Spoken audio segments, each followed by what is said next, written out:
নমস্কার বন্ধুরা, এই ফলটি তো প্রায় সবারই চেনা। এর নাম হচ্ছে ড্রাগন ফল।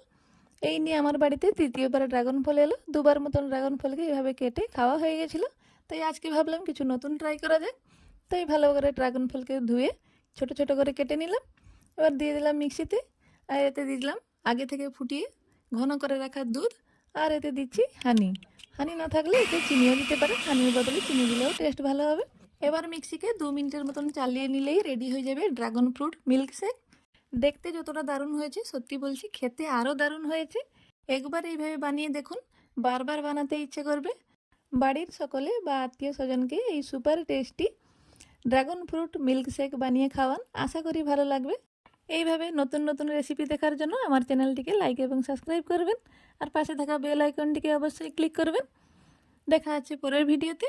আপনারা ততক্ষণে সুস্থ ভালো থাকবেন। জয় জগন্নাথ।